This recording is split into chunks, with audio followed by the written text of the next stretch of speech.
7 horas mais 10 minutos, 7h10, recebemos aqui nos estúdios do Cidade 360 o pré-candidato ao governo de São Paulo pelo PDT, Elvis César. Reinaldo Cafil. Muito bem-vindo, meu caro Elvis, prazer tê-lo aqui no Cidade 360. Reinaldo, bom dia. Bom dia a todos que nos ouvem. Um grande abraço, é uma grande satisfação poder estar aqui. Bom, o PDT vem com uma penetração nacional com a candidatura do Ciro Gomes, né? E o Ciro, historicamente, né, Elvis, ele tem situado ali entre 8% e 9%, às vezes chega ali perto do início de 10%. E o Ciro, aqui no estado de São Paulo, é avaliado por ser um sujeito muito temperamental, às vezes ele não tem muitas papas na língua. Como é que é o partido no estado de São Paulo com essa, tendo o Ciro como cabeça aí?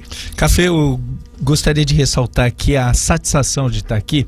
Eu criei um modelo de gestão que se chama um método Governo 360. Igual então, Cidade 360 aqui. Tem tudo a ver com esse posicionamento do programa aqui.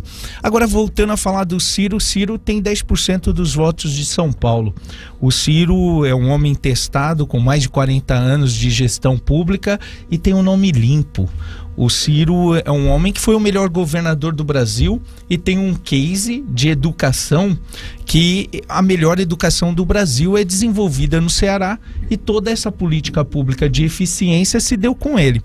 Agora, o que a gente... o temperamento dele, eu vejo assim, tem outros presidenciáveis que falam coisas diariamente. Então, o que a gente precisa analisar e o que eu tenho, assim, visto com bastante propriedade em todas as regiões administrativas do Estado. O povo quer votar por convicção, naquele que acredita. O Brasil já votou por exceção. O Brasil já votou em um porque não gosta do outro, votou no outro porque não gosta de um. O que a gente precisa agora, nós precisamos votar por convicção. E o primeiro turno é uma grande chance para isso. Nós podemos votar por convicção num homem preparado, com toda humildade, assim, e admiração, o mais preparado. O único que tem projeto de desenvolvimento econômico escrito, elaborado e colocado em prática. Um amante da educação e tem o nome limpo. Eu acredito por convicção que o Ciro é o nosso candidato. O Elvis César do PDT, aqui no estado de São Paulo, nós convivemos, né, com a marca PSDB de ser. Tivemos aí um pequeno período só quando o governador sai, né, o caso do Márcio França, governou o estado, mas a marca PSDB, né, trouxe de um lado muitas coisas, mas por outro lado um certo desgaste, né?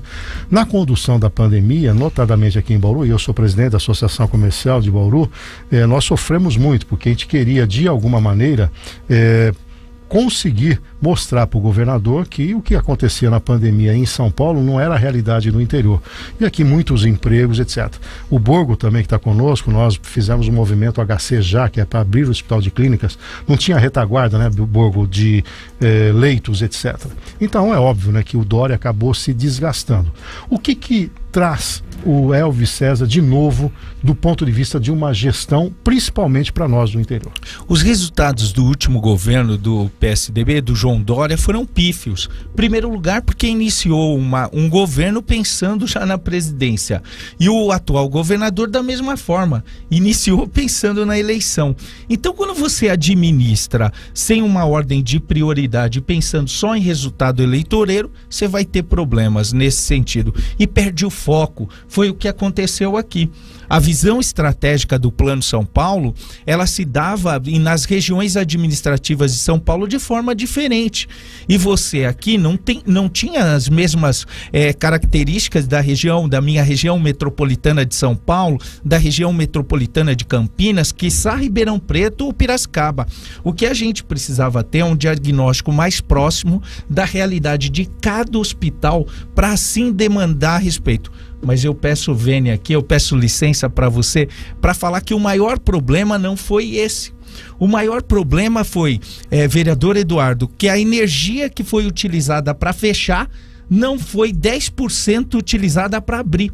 São Paulo passou com 54 bilhões de superávit, ou seja, de excesso de arrecadação em 21 para 22. Em 2020 para 21, São Paulo passa com 29 bilhões de reais. Então era previsível, com uma LOA crescente, lei orçamentária anual crescente, era previsível o excesso de arrecadação e, portanto, tinha que disponibilizar crédito para todo o setor terciário, o setor de bens, o setor do comércio, o setor do empreendedorismo, para você, mulher empreendedora, que faz a diferença, que é arrimo de família e que movimenta a economia de todas as cidades paulistas. Faltou crédito. E mais, o governo do estado de São Paulo tem 2 bancos, 2 instituições, que é o Desenvolve SP e o Banco do Povo. E o crédito foi incipiente. E o pós-guerra nos ensina, já pela história, que toda retomada econômica após uma grande depressão como essa da pandemia, só se dá a aceleração da economia com crédito no mercado. Elvis, só para quem está nos ouvindo, eu acabei não fazendo a primeira pergunta, qual a tua formação e a origem? Você vem ali da Grande São Paulo, é bom para que o bauruense conheça um pouco melhor o Elvis César do PDT. Obrigado. Olha, eu nasci em Carapicuíba, região metropolitana de São Paulo, cidade de aproximadamente 500 mil habitantes, e logo em tenra idade fui morar em Santana de Parnaíba, que é a segunda cidade depois de São Paulo, 442 anos de história, a cidade das bandeiras. E lá eu fui vereador por 2 mandatos, presidente da Câmara, prefeito por 2 mandatos. Nos últimos 6 anos, Eduardo, eu tive a honra, vereador, de ganhar todos os prêmios de gestão pública do Brasil, pelo Conselho Federal de Administração, pelo Índice Firjan, pelo Centro de Liderança Pública, pela Cidades Excelentes da TV Bandeirantes. E nesse meio tempo, se isso não bastasse, o que foi mais importante e relevante foi a minha saída da prefeitura, com quase 90% de aprovação. Eu sou advogado de carreira, militante, e hoje eu sou apresentador de TV, eu apresento um programa de empreendedorismo e de boas notícias na Rede TV. Perfeito, tá aí o currículo, né? Importante, né, Borgo, a gente ter mais opções, independentemente da coloração partidária, né? Você tá aí num outro segmento, mas ter pessoas preparadas, né? Essa aproximação de gente com competência é tudo que o setor público precisa. Bom, primeiro, grande prazer, Elvis, tê-lo aqui em nossa cidade, seja bem-vindo. É um colega da advocacia também. O Borgo é advogado na advocacia, Elvis. E independente da ideologia partidária, em primeiro lugar, não está o partido, a ideologia. Em primeiro lugar está o benefício da população, o bem-estar da população. Ninguém entra na política para falar assim, eu vou fazer o mal. Então, alguns entendem que através de um caminho você vai chegar num determinado benefício para a população, e outros entendem que é de outra forma. Nós temos divergências ideológicas, com certeza, até pelos partidos, mas eu já deixo aqui um pedido, Elvis, que coloque na pauta a questão da saúde, em especial o que foi feito aqui na nossa região. Sabe? O governador Dória, e aí eu coloco Dória, Rodrigo Garcia, que são os mesmos, tá? Para mim não tem diferença entre Dória e o Rodrigo, por mais que o Rodrigo mesmo seja... modelo, Eduardo, eu concordo com você em gênero, número e grau. Até as mesmas pessoas permanecem no comando do Estado. O Rodrigo tá tentando se desvincular ali, tirar a imagem do Dória, mas não é. Rodrigo Garcia é Dória. E esse governo me tira, você lembra disso? Em janeiro de 2021, portaria número 1 de 4 de janeiro, cortando 12% das santas casas, fundações e entidades filantrópicas. Só aqui na nossa região impactou em 24 milhões de reais que ele cortou na saúde. Então ele aumenta impostos, fecha o comércio e corta dinheiro da saúde. Isso foi um absurdo. E aí fica aqui, se me permite uma colocação, claro, vereador, as suas colocações são precisas, no sentido do seguinte, e não tem gestão, porque passa com excesso de arrecadação, cometendo esses desvios de gestão gravíssimos, que você cortar o investimento em santas casas, não há o que se falar a respeito. E é isso mesmo, eu entendo, eu que estou próximo do Palácio do Governo, estou próximo das medidas que são tomadas. O meu pai é deputado estadual, então acompanha passo a passo o que está acontecendo na Assembleia. eu entendo com a mesma grau de consciência. O governo atual é uma continuação do governo João Dória. Leve para os debates, Café, eu faço esse pedido, porque como o Elvis, colega, vai estar nesses debates públicos, discutindo com outros pré-candidatos, eu deixo aqui esse pedido. Leve para o debate a questão da saúde, em especial, se puder incluir da nossa região, porque o governo tratou de uma forma igual a região inteira, ao ponto do Rodrigo Garcia chegar aqui em Bauru na semana passada e dizer que no estado ninguém tinha morrido por falta de leito. E só na nossa cidade, comprovadamente, 171 pessoas morreram por falta de leito de UTI. Fora a tal da cross que não funciona, tem gente esperando uma internação aí há 7, 10, 12, 15 dias, né? Então nós temos aí um problema sério. Claro que a questão da saúde é um ponto importante, né? Mas temos também a educação, que ficou praticamente 2 anos paralisada, as universidades, nós temos o próprio desenvolvimento regional. Mas esses temas nós vamos tratar daqui a pouquinho, logo depois do intervalo comercial. Elvis, você falava um pouco do seu trabalho lá na cidade, você relatou, né, que foi vereador, depois prefeito, e a gente comentava aqui no intervalo a questão da arrecadação tributária à população. E parece que você conseguiu potencializar essa arrecadação, né, não aumentando o tributo, mas fazendo uma atração de empresas. Fala um pouquinho desse exemplo lá da sua cidade. Cafeu, lá Santana de Parnaíba é a única cidade do Brasil hoje com 8 anos de IPTU congelado. Quando eu me tornei prefeito em 2013, era o IPTU mais caro do estado de São Paulo. Era uma coisa assim surreal. O que ocorre? Uma cidade com uma grande desigualdade social, talvez a maior do Brasil pelo IBGE, que se dava bairros muito ricos e periferia muito pobre. Peguei uma cidade falida hoje com mais de 300 milhões em dinheiro atualizado de hoje, e a gente foi revertendo um quadro, prospectando a partir de um ajuste fiscal, não é? Controlando todas as despesas da cidade passo a passo e trabalhando o desenvolvimento econômico, como desenvolver economicamente sua cidade. Esse é o maior empreendedorismo do prefeito. É começar com uma estratégia por meio de um diagnóstico e ver a tendência de vocação da cidade, e por meio de políticas públicas concatenadas, tais como formação de mão de obra, estratégia de segurança pública, tributação, lei tributária favorável, aprovação por excelência de projetos, somado à característica de uma localização estratégica, nós fizemos o maior polo de tecnologia da região metropolitana de São Paulo.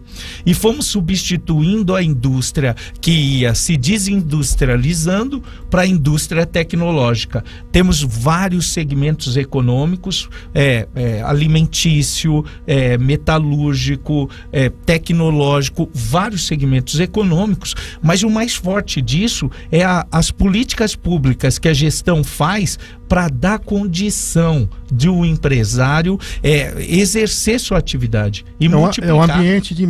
Um ambiente favorável. O ambiente favorável, ele é fundamental para isso. Então, assim, nós no mínimo dobramos o orçamento da cidade em 2,5 vezes. E o estado de São Paulo tem como fazer isso. Sobretudo, olha, essa oneração de alguns tributos, a carga tributária em cima, as alíquotas do ICMS, são tantas diferenciações onde nós estamos perdendo para algumas indústrias. Por exemplo, a região de Bauru, a região administrativa aqui de Bauru, ouvinte, que você está ouvindo, está perdendo no ICM para o Mato Grosso, por Mato Grosso do Sul. Então, se o governador não fazer um diagnóstico rápido da situação, os arranjos produtivos locais se tornarão cada vez menos competitivos. Então, Cafeu, não podemos. Sim, aí não fecha tem a que conta. ter uma atuação forte do governo do estado de São Paulo, e é o que eu farei enquanto governador. Foco regional. Ô Borgo, isso cai como uma música, né, nos nossos ouvidos, numa cidade como a nossa, que tem uma arrecadação per capita baixa, né, e teria tudo aí para efetivamente dar uma mudada, né, inclusive se ampliar a representatividade local na Assembleia Legislativa e lá no Senado. Eu tô ansioso, eu sou muito ansioso, eu não vejo a hora que eu tô vendo o livro do Elvis, eu não vejo a hora de ler esse livro e de levantar. Para falar no livro, vamos mostrar aqui, intervalo, o Elvis está trazendo pra gente aqui. Olha, aqui é o sua cidade Como a melhor. tornar. Como Como tornar a sua cidade a melhor do Brasil. Obrigado, viu, Elvis César, pela aqui. Ele coloca uma coisa para mim é muito cara aqui, gestão com indicadores. Isso para mim é uma falha do setor público. Cafeu, eu defendo nesse livro, e essa aqui é uma parte, eu defendo nesse livro uma tese que é o seguinte, que toda gestão pública precisava ter um centro de controle de indicadores. Sim. Eu construí um centro administrativo, ele tem 18 mil metros quadrados. 500 metros são só monitores e técnicos especializados que acompanham tributação, saúde, educação, segurança pública, políticas sociais, enfim, os indicadores são online. Então há um plano de voo na gestão que não tem como se desfazer. É uma gestão de resultado que se aperfeiçoa todos os dias e mede os resultados e o investimento que foi feito, ou seja, há um aperfeiçoamento da política pública. E você que às vezes não vai nas grandes empresas, nas médias, elas trabalham exatamente assim. As empresas de sucesso têm isso. Bom, nós vamos dar uma pequena parada aqui na conversa com o Borgo, com o Elvis, que nós temos uma convidada também, a coordenadora da Defesa da Mulher. É isso, Bizarra? Isso mesmo. A gente vai conversar agora com a delegada Jamila Jorge Ferrari, coordenadora da Delegacia da Defesa da Mulher. Reinaldo Cafeu. Muito prazer em tê-la aqui, Jamila. Bom dia para você. Bom dia a todos que estão assistindo. Jamila, quais são as políticas públicas no combate à violência contra a mulher? Para a Polícia Civil do Estado de São Paulo, a prioridade hoje é a proteção da mulher. Nós sabemos que é uma pandemia a violência contra a mulher e nós precisamos sempre criar políticas públicas de proteção. Entre elas, nós criamos a DDM Online, que é uma delegacia de polícia de defesa da mulher virtual, ou seja, mulheres vítimas de violência conseguem registrar os seus boletins de ocorrência, tendo acesso a qualquer dispositivo eletrônico, seja um notebook, um celular, um smartphone ou mesmo um desktop. E elas conseguem registrar o boletim de ocorrência, conseguem pedir medida protetiva sem precisar sair de casa, ou podendo, por exemplo, registrar do seu local de trabalho, sem precisar ir até uma delegacia física.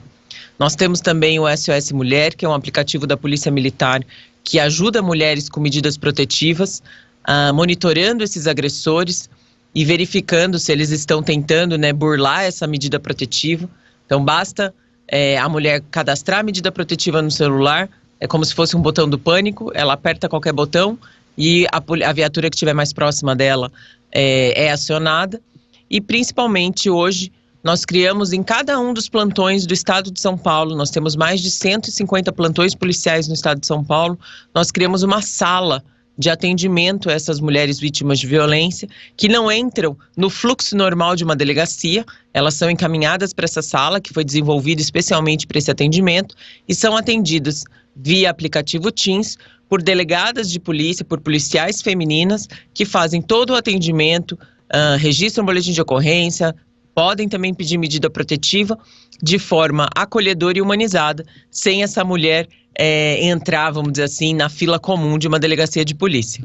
Estamos entrevistando Jamila Jorge Ferrari, que é coordenadora da Defesa da Mulher. Jamila, a pandemia trouxe algo diferente, novo. Já era realidade, mas potencializou, que é o fato das pessoas ficarem mais em casa. E evidentemente que aquela história do isolamento, distanciamento, tudo isso fez com que muitos homens tivessem uma convivência mais permanente na casa. E aí as estatísticas apontam o crescimento da violência sexual com crianças, adolescentes e também com as mulheres. Como é que foi esse período? E realmente foi um período que ficou marcado na história como uma distorção em função dessa necessidade de isolamento? Sim, a gente sabia disso, querendo ou não, isso não aconteceu só no Brasil, isso aconteceu no mundo inteiro. Na China, nos Estados Unidos, na Europa como um todo, por conta do isolamento social, mulheres e homens ficaram de alguma forma juntos e também muito desemprego, um aumento do abuso do álcool e das drogas fez com que essa violência de alguma forma se potencializasse. Mas nos registros de boletim de ocorrência, nos BOs, que é com o que nós policiais civis trabalhamos, houve uma diminuição nesses registros. Por isso mesmo, nós criamos a DDM Online. Nós não podíamos deixar essas vítimas sem ter uma ferramenta de pedido de socorro. A sociedade como um todo se mobilizou, muitas leis, inclusive estaduais, foram criadas, a obrigatoriedade do síndico de denunciar a violência contra a mulher, contra crianças e idosos, outras situações da sociedade civil organizada também se uniram, porque nós sabíamos que essa possibilidade, né, desse aumento da violência iria acontecer e nós tínhamos que criar essas ferramentas de proteção das mulheres. Querendo ou não, o fechamento das escolas foi de alguma forma também algo que fez com que essas crianças não conseguissem pedir ajuda, mas nós também criamos ferramentas nesse sentido, porque nós não podíamos deixar essas pessoas desamparadas, justamente porque nós sabíamos que algo muito terrível estaria acontecendo.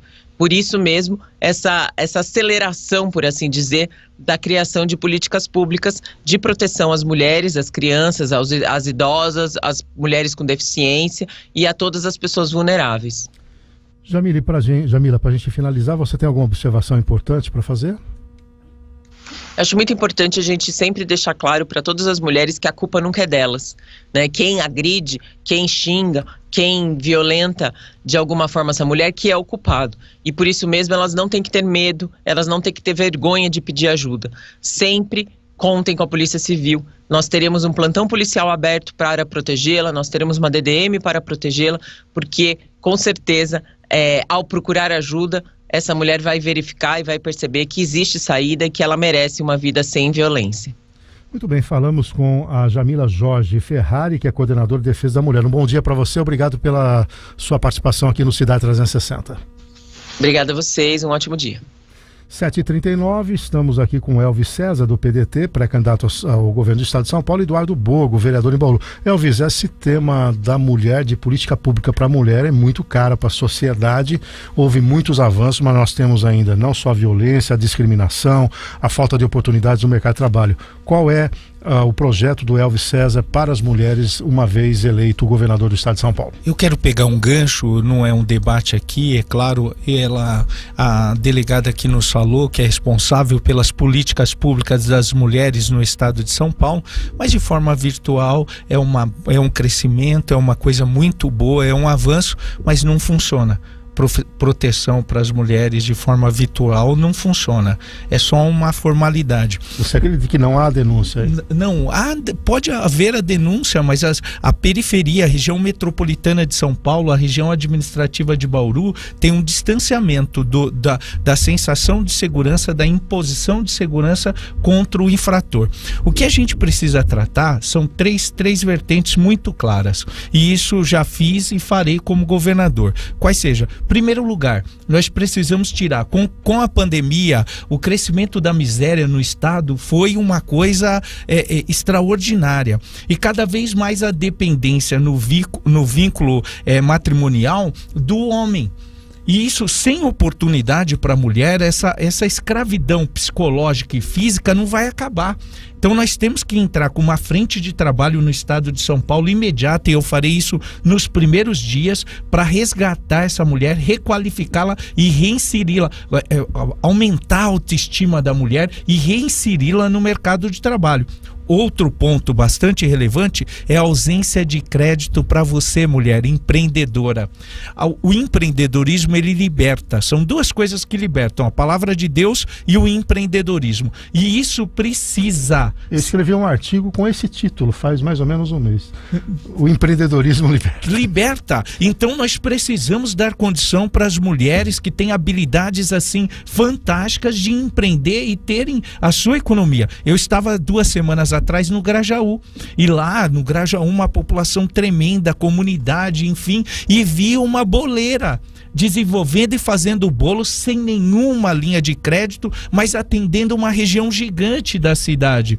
É isso que precisa, políticas públicas de prevenção, mas também estratégicas para a saída dessa escravidão psicológica e física. E uma criação e a educação precisa colidir de frente contra o abuso contra as mulheres, os menos favorecidos, de tal modo que, se eu criar o meu filho sendo suscetível a uma violência física ou moral a uma mulher, qual é o modelo de criação que nós estamos deixando de legado? E você reproduz o modelo. Voltando a falar com o vereador Eduardo Borgo. Borgo, nós temos aí essa CEI hoje, então às 9 horas, né, a votação do relatório, e é óbvio, né, eu até fiz uma pesquisa ontem aqui, bizarra, sobre se a prefeita fez uma articulação, tem maioria. Pelo seu sentimento, qual é a disposição? Eu sei, por exemplo, tem um vídeo circulando do vereador Segala em que ele fala: toda vez que tiver uma ceia aqui eu vou votar favorável. Isso coloca uma pressão sobre ele. Sabemos que aqueles que votarem positivamente hoje pelo relatório certamente vão reproduzir lá. Mas nós temos 17 vereadores. Qual que é a tua leitura aí da aprovação do relatório no plenário na próxima segunda-feira? Bom, por isso que eu falei ontem na sessão, vamos jogar aberto com a população, vamos explicar o porquê que está votando contra. Porque tecnicamente não dá. A farra com dinheiro público, a festa com dinheiro da educação foi muito grande. Tem indícios muito sérios aqui de falsidade ideológica, crime de responsabilidade, mau uso de dinheiro público, improbidade administrativa. Então, eu respeito o voto de todos os colegas lá dentro, mas eu também tenho que cobrar, até enquanto cidadão, que chega lá e fala a verdade. Não vem falar que nem teve gente que falou assim: mas o Borgo não teve o dolo. Não, teve o dolo genérico. Agora, para infração política administrativa do decreto 201, não é o dolo específico que você tem que cobrar, como acontece na improbidade administrativa. Então chega lá e fala a verdade. Olha, eu vou votar contra porque, por exemplo, sei lá, vou dar uma sugestão, uma opinião, um achismo aqui. Será que alguém vai votar contra porque vai ser incluído nesses 20 milhões de recap que foi anunciado hoje? Será? Não sei, mas se for, fala a verdade. A chamada toma lá da cá, olha, eu te dou um espaço aqui, mas é difícil declarar isso, né? Mas vai tentar escamotear, tem, né? Tem que jogar real. Ontem, por exemplo, a questão do Saraiva, pra mim, ficou muito claro que ele estava sendo fritado para ter ali uma alteração. Não dá, para mim ficou claro, eu tenho liberdade de falar isso aí. Até agora, na hora da sessão foi dito isso. Eu falei isso aí. Houve a reunião com a prefeita, mas ele foi mantido no cargo, né? Pelo menos por hora. Né? Eu jogo sincero, agora falar para mim que nem a prefeita falou que o relatório é mal feito, ela tem direito de fazer isso aí. Eu tenho um delegado, Elvis, que é delegado um assessor que é delegado de polícia aposentado. Eu estou 17 anos na advocacia criminal e administrativa pública. Fizemos um trabalho bacana. Agora ela falou, a prefeita disse, é o direito dela, o relatório é mal feito. Como isso aí é uma interpretação, é subjetivo, tudo bem. Agora ela disse, é fantasioso. Poxa, peraí, nós pegamos 4 laudos, para você ter uma ideia, que apareceram depois, que esconderam do processo isso aí, aonde tem imóveis que foram adquiridos, que agora estão com estacas, sabe? Tá com recalque de talude, recalque de fundação, tá afundando.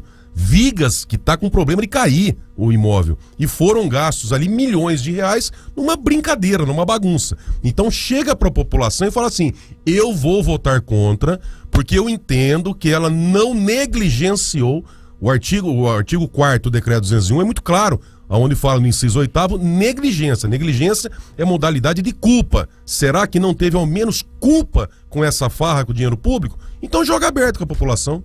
Muito bem. Bom, Borgo, nós vamos seguir aqui passo a passo. Obrigado aqui pela sua presença. Daqui a pouquinho, então, temos a votação no relatório e aí o embate político na semana que vem. Prazer em recebê-lo aqui. Obrigado, Café. Obrigado, Bizarro. Um abraço pro Colim, que aquela hora não mandei. E Elvis, foi um prazer. Seja bem-vindo em nosso município. Muito bem. Está aqui o Elvis César, do PDT, pré-candidato ao governo do estado de São Paulo. O Elvis, é óbvio, né, que essas questões políticas fazem parte, né, e a Câmara tem um papel. Como é que você imagina o PDT com a Assembleia Legislativa? Porque a gente sabe que tem uma trava aí, né? O Dória conseguiu uma maioria, praticamente tudo que ele imaginava passava. E qual que é a estratégia do PDT para ter uma aglutinação de uma base importante no Legislativo para você poder governar o Estado? Cafeu, o PDT nunca foi tão forte no Estado de São Paulo. Hoje nós temos a candidatura do Ciro Gomes, do senador, do nosso pré-candidato ao Senado, Aldo Rebelo, e 95 pré-candidatos a deputado estadual e 71 a deputados federais. Então, o que nós temos hoje com o PDT é uma articulação para fazer a maior bancada possível, mas não será suficiente. Haja vista que o PSDB fez 8 apenas deputados estaduais na última eleição, apenas 8. Né? Então, a gente precisa governar e chamar os partidos para que você tenha a condição de governabilidade, para governar com você. Não há, o regime político hoje no Brasil, ele é necessário, essa conversa, esse diálogo, essa participação dos republicano, demais... né? Republicano, não tem nada como. de toma lá da cara. Não, e você consegue fazer um trabalho muito bom nesse regime, porque de modo semelhante, eu vi o vereador saindo daqui e ele está fazendo o papel dele, fiscalizando, apresentando, e por outro lado, a defesa da prefeita ela vai mostrar o que houve de acordo com que as ações que foram tomadas, não é? Então essa questão de governabilidade é muito prática, é possível e nós vamos fazer. Eu gostaria, Café, de aproveitar aqui para fazer um adendo numa colocação que eu acho estratégica para a região de Bauru. É o valor da tarifa do pedágio.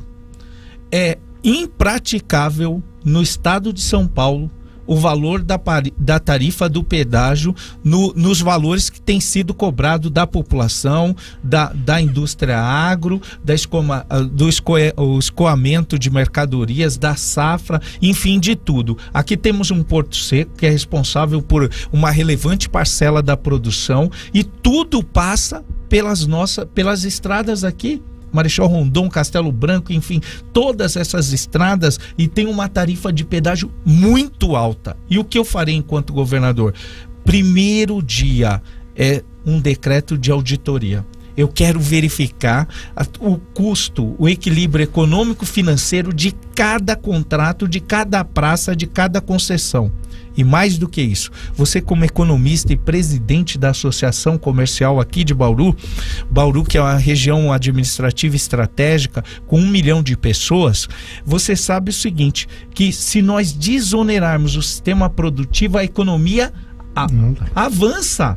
Então, o que ocorre? Aonde tiver um arranjo produtivo local que esteja sendo travado pelo pedágio, nós vamos indenizar. Se tiver correto o contrato, nós vamos indenizar e abaixar a tarifa do pedágio. E olhar os clusters, né, regionais, que é importantíssimo para você trazer aquele diferencial. E hoje aqui com Lençóis, com a Bracel, Marília, aqui um pedágio que fomos discutir com o governo do estado, veio pronto, uma audiência pública que não deram voz para todos nós, então tem um caminho aí. Elvis César, obrigado pela sua presença, sucesso na empreitada e certamente durante essa jornada aí nós vamos ter uma outra oportunidade de ouvi-lo aqui no Cidade 360. Olha, é uma grande satisfação, ainda mais um programa jornalístico que tem esse nome, Governo, Cidade 360, o meu método é Governo 360. Eu quero agradecê-lo, agradecer o Ricardo e deixar aqui uma mensagem para você que está nos ouvindo. Se você quer tirar o estado de São Paulo e não se contenta com essa régua de mediocridade nas políticas públicas que têm sido desenvolvidas, eu sou o Elvis César, o seu pré-candidato ao governo do estado de São Paulo. Um bom dia e muito obrigado. Se você quer saber um pouco mais sobre a minha vida, @Elvis César Oficial. Deus abençoe a todos. Obrigado, Elvis. Inclusive mostrei aqui para os nossos internautas, né, o criador do método Governo 360, mesmo sobrenome nosso aqui.